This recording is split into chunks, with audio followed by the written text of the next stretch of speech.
واقعہ ہے, اگر ٹائم ہے تو سنا دوں, ہے بڑا دلچسپ. ہمارے ایک دوست تھے اہل حدیث, بڑے لال ٹماٹر نا, سرخ جوان آدمی. میں پنجاب میں تھا اس وقت, میرے بیان بڑے شوق سے سنتے تھے.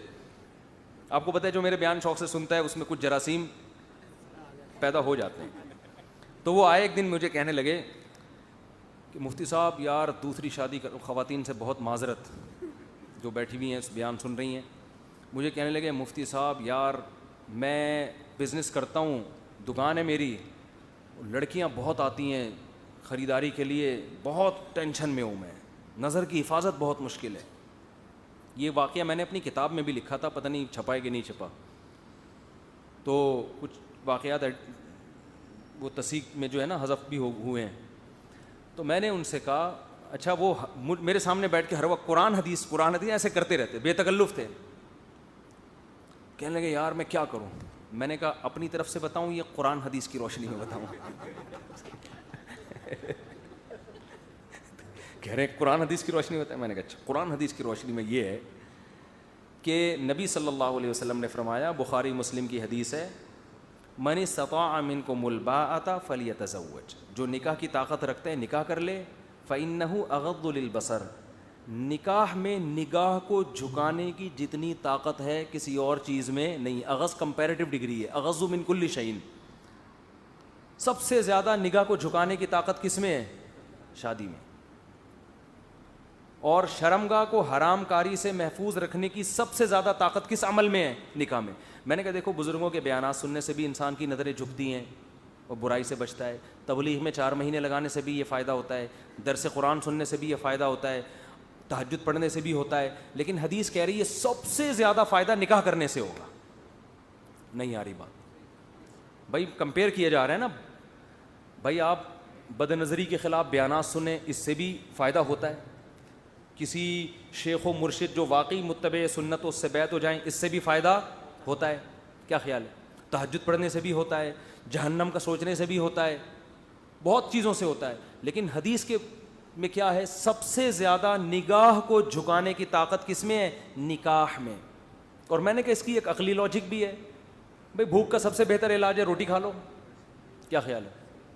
اب آپ بھوک لگ رہی ہے اور آپ بیانات سن رہے ہو کہ روٹی نہیں کھانے کا اتنا ثواب ہے, کب تک سنے گا بھائی آدمی.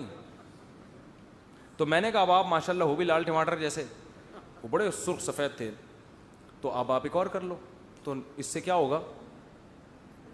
نگاہ جھک جائے گی. میں نے کہا پھر بھی نہ جھکے, ایک اور کر لو, پھر 4 کرو. پھر میں نے کہا اپنی والیوں کو دیکھنا بھی مشکل ہو جائے گا, پھر وہاں سے بھی نظریں چراتے پھرو گے یار, بس بہت. اتنا بھی کوئی نہیں تپڑ ہوتا کہ اگر پھر بھی نہیں نگاہ جھکی جس مطلب یہ ٹھڑک ہے. حقیقت بتا رہا ہوں, جس کا 4 پراٹھے کھا کے بھی پیٹ نہ بھرے تو اس کا مطلب اس کو کوئی پیٹ میں کوئی مسائل ہے اس کے ساتھ. تو پھر اس ٹھڑک کا علاج پھر تبلیغ میں 4 مہینے اللہ اللہ کی بات سنو گے, اللہ سے ہوتا ہے دین, اللہ کے علاوہ سے نہیں ہوتا, اور سارے نیک پرہیز ہو, تو ٹھڑک کا علاج تبلیغ میں بھی ہوگا, جہنم کا سوچنے سے بھی ہوگا. میں نے کہا میرے بھی بیانات ہوتے تھے وہاں, میں نے کہا وہاں کے بڑھ جائے کرو, اس میں بھی ہوگا.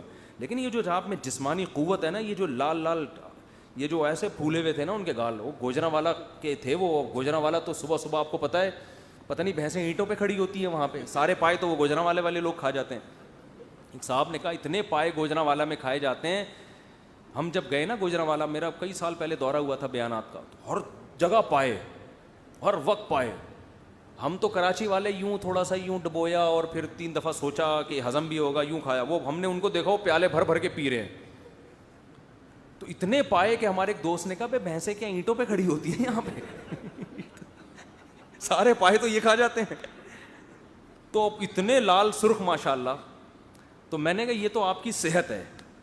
اب میں نے کہا یہ تو حدیث ہے, اور اس کا فائدہ کیا ہوگا؟ آپ کو اللہ نے یہ صحت دی ہے, اس کا فائدہ ہوگا, اور پیسہ بھی دیا ہے, بڑے بزنس مین تھے. میں نے کہا فائدہ یہ ہوگا اس بہانے 3 عورتوں کا بھی, وہ بھی برائی سے بچ جائیں گی مزید, اور ان کو بھی گھر مل جائے گا, ان کی بھی کفالت کا انتظام ہو جائے. تو بیوہ سے, طلاق یافتہ سے, کسی بھی جو بھی آپ کو مناسب رشتہ ملے کر لو شادی. میں نے کہا حدیث میں تو یہی ہے. ایک دم نہ سر پکڑ کے بیٹھ گئے, کہہ رہے ہیں بھائی یار یہ تو بہت مشکل ہے, وہ میرے سالے بھی پیٹیں گے پکڑ کے, بیگم بھی مارے گی, اور کھانا بند کراؤ گے. نہیں یہ نہیں ہوتا, دوسرا بتاؤ. میں نے کہا چلو ایک اور حل بتاتا ہوں, وہ بھی حدیث میں ہے. حدیث میں آتا ہے جس میں یہ تپڑ نہ ہو نا نکاح کا, دم نہ ہو. من لم یستطع، جس میں استطاعت نہیں ہے، فعلیہ بالصوم، یہ نہیں ہے فلیصم، روزے رکھے، نا نا نا نا نا، میں نے کہا حدیث میں یہ نہیں ہے فلیصم، بخاری مسلم کی حدیث ہے کہ روزے رکھے، نا نا نا نا، روزے رکھنے سے تو خواہش اور بڑھتی ہے، کم نہیں ہوتی، کیونکہ روزہ ایک عبادت ہے نا، روحانیت، ذہن میں لطافت پیدا ہوتی ہے اس سے، تو اس سے تو حدیث میں آتا ہے علیہ، علی ضرر کے لیے آتا ہے، کثرت سے اتنے روزے رکھے کہ صحت کو نقصان ہونا شروع ہو جائے. میں نے کہا جو پائے ہیں نا، اور پراٹھے، اور یہ پائے، اور کھجی کے پائے، اور سجی کے، پتہ نہیں کون کون سے پائے ہوگی کس میں وہاں پہ، کھجی پھجی پتہ نہیں کیا کیا، بٹیر چل رہے ہیں، چڑے چل رہے ہیں. میں نے کہا یہ زور ٹوٹے گا، اتنی کثرت سے روزے رکھو کہ یہ پائے نکل جائیں آپ کے سارے، آپ کے اپنے پایوں میں دم. یہ تو میں آپ سے کہہ رہا ہوں، اتنی ڈیٹیل میں ان سے نہیں کہا تھا. میں نے کہا آپ کے اپنے پائے کسی کے کھانے کے قابل نہ رہیں، اتنی کثرت سے روزے رکھو لگاتار. میں نے کہا 40 روزوں کی نیت کر لو، کل سے 40 روزے. اور میں نے کہا روزے کا کوئی اور آلٹرنیٹ نہیں ہے. بعض لوگ ڈاکٹر کہتے ہیں کچھ دوائیں کھانے سے خواہش کم ہو جاتی ہے، کچھ حکیم، کچھ ہومیوپیتھک. بھائی دیکھو، برائی سے بچنے کے لیے 2 چیزیں ضروری ہیں، جسمانی طاقت کمزور ہو، روحانی طاقت مضبوط ہو. دواؤں سے جسمانی کم تو ہو جاتی ہے، روحانی نہیں بڑھتی. کثرت سے روزوں کا یہ فائدہ ہوگا کہ جسمانی طاقت کمزور ہوگی، روحانی طاقت بڑھے گی. اور عبادت بھی تو ہو رہی ہے نا ساتھ ساتھ، جو گناہ سے روک رہی ہے آپ کو. اس لیے روزے کا کوئی آلٹرنیٹ نہیں ہے. کہنے لگا اچھا 40 روزے رکھوں گا پھر کیا ہوگا؟ آگے بات ہے دلچسپ، قرآن حدیث کی روشنی میں. ان کو میں بار بار چھیڑ بھی رہا تھا. کہتے ہیں پھر کیا ہوگا؟ میں نے کہا پھر جب 40 روزے رکھنے کے بعد آپ نتھر جاؤ گے، آپ تھوڑے کم ہو جاؤ گے. لوگ کہیں گے آپ پورے کہاں ہیں، باقی کہاں ہیں آپ. یعنی جب آپ کسی سے ملنے جاؤ گے نا تو لوگ کہیں گے آپ تھوڑے سے آئے ہیں، باقی کہاں رہ گئے آپ. یہ حالت جب آپ کی ہو جائے گی، میں نے کہا پھر آپ دوبارہ کھانا پینا شروع کرو گے. اصول یہ ہے کہ جب انسان کا کولیسٹرول بالکل ختم ہو جائے، اضافی فیٹ بالکل ختم ہو جائے، اور روزے رکھ کے آدھا ہو جائے، پھر جب کھانا شروع کرتا ہے نا، پہلے سے بھی زیادہ مستھنڈا ہو جاتا ہے وہ. کیونکہ روزے سے نتیجے کے لحاظ سے صحت بنتی ہے، خراب نہیں ہوتی. روزے سے وقتی طور پر تو آپ کمزور ہوگے، لیکن حقیقت میں پہلے سے زیادہ صحت مند ہو جاؤ گے. کہنے پھر یہ کوئی حل تو نہ ہوا. میں نے کہا واقعی یہ حل نہیں ہے. حدیث میں یہ حل ان لوگوں کے لیے ہے جو رشتہ تلاش کر رہے ہوں، جب تک نہ ملے تو کثرت سے روزے رکھیں، جیسے ہی رشتے کا انتظام ہو جائے روزے رکھنا چھوڑ دیں. ان کے لیے یہ حل نہیں ہے جن کا قیامت تک نکاح کا پروگرام ہی نہ ہو. تو مرتے تو روزے رکھ کے مر جائے گا وہ. تو کہیں گے پھر کیا حل ہے؟ میں نے کہا قرآن حدیث کی روشنی میں اس کے علاوہ میرے پاس کوئی حل نہیں ہے. کہہ رہے یہ نہیں ہو سکتا بھائی مجھ سے. میں نے کہا پھر بس نظر کی حفاظت کرو بھائی، برائی حلال نہیں ہوگی.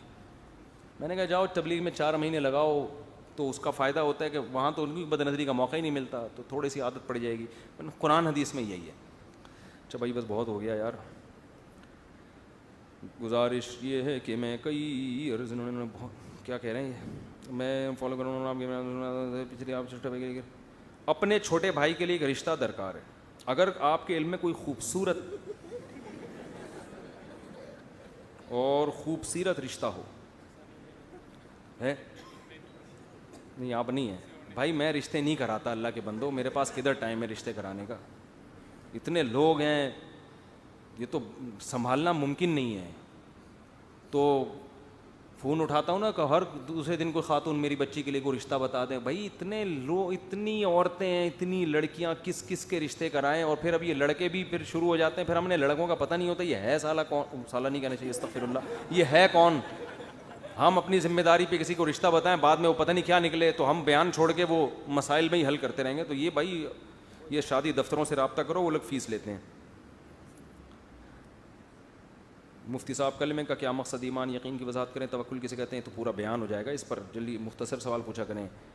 قبرستان میں 1 دفعہ فاتحہ پڑھنا چاہیے یا 2 دفعہ؟ او بھائی قبرستان جانے کا جو ہمیں حکم ہے وہ عبرت کے لیے. حدیث میں آتا ہے فزوروہا، یہ نہیں آتا حدیث میں کہ قبرستان جایا کرو تاکہ مردوں کو ثواب پہنچاؤ. ایسی کوئی حدیث نہیں ہے. جو نیکی میت کو پہنچتی یا نہیں پہنچتی اختلافی مسئلہ ہے، تو ہم اس کے قائل ہیں کہ پہنچتی ہے. وہ جہاں بیٹھے ہو وہیں سے دعا کرو، اس کے لیے پہنچ جائے گی. اس کے لیے قبرستان جانے کی چنداں ضرورت نہیں ہے. قبرستان جو جاتے ہیں وہ آخرت کی یاد تازہ کرنے کے لیے کہ کل ہمیں بھی یہاں لیٹنا ہے. آپ نے فرمایا تھا کہ خواتین کے بالوں کی خرید و فروخت جائز نہیں ہے، تو بالوں کو جلانا جائز ہے یا زمین میں دفن کر دیں؟ دونوں طرح جائز ہے، بیچنا جائز نہیں ہے. مفتی صاحب رشتے کا مسئلہ چل رہا ہے، دعا کریں. دل سے دعا ہے جی اللہ تعالیٰ آپ کو اچھا سا رشتہ دلا دے اور آپ بھی اس کے لیے اچھے سے ہوں. ڈاکٹر اسرار احمد کہتے ہیں کہ جب اسباب اور وسائل نظر نہ آئیں تب اللہ پہ یقین کرنا ایمان ہے. بالکل صحیح. جب سارے اسباب وسائل فیل ہو جائیں پھر بھی انسان تسلی رکھے کہ اللہ ہے، تو یہ تو یقین کا بہت اونچا درجہ ہے.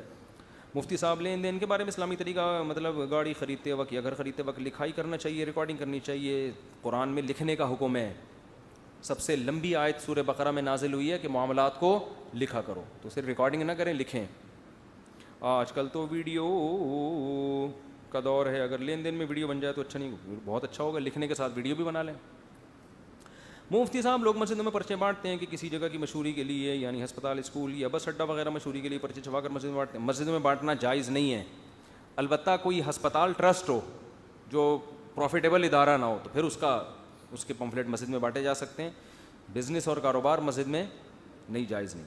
بعض کہتے ہیں اللہ کا نام بھی لکھا ہوتا ہے اور نبی کا نام بھی ہوتا ہے. دیکھو اس خوف سے کسی کاغذ پہ نام ہی نہ لکھنا اللہ کا کہ کہیں بے ادبی نہ ہو جائے، یہ غلو ہے، زیادتی ہے. ہمارے نبی غیر مسلموں کو خط لکھتے تھے، اس میں بھی اللہ کا نام لکھتے تھے. سمجھ رہے ہو نا؟ تو اب یہ تو نہیں کہ کاغذ پہ نام ہی نہیں لکھا جائے گا اس خوف سے کہ کہیں نیچے نہ گر جائے. بس نیچے نہ گرنے دو اس کو، لیکن اس خوف سے نام لکھنا، اللہ کا، نبی کا نام لکھنا چھوڑ دینا، یہ غلط چیز ہے. اگر کہیں رشتہ کرنا ہو تو یہ کیسے پتہ چلے گا کہ لڑکی عفیف اور پاک دامن ہے؟ بس کے گھریلو حالات سے پتہ چلے گا بھائی. 100% تو دنیا میں کسی کا نہیں پتہ ہوتا، عالم الغیب نہ بن جائے. ورنہ بھئی گھر میں پتہ چل جاتا ہے کہ ابا بھی نیک ہیں، اماں بھی نیک ہیں، گھر میں پردے کا ماحول ہے، شرافت چل رہی ہے، بس یہ اسی سے ہی پتہ چلے گا. مفتی صاحب پچھلے ہفتے جو احمقانہ سوال پوچھا تھا اس کے لیے معذرت، مجھے کیا پتہ کیا احمقانہ سوال پوچھا تھا.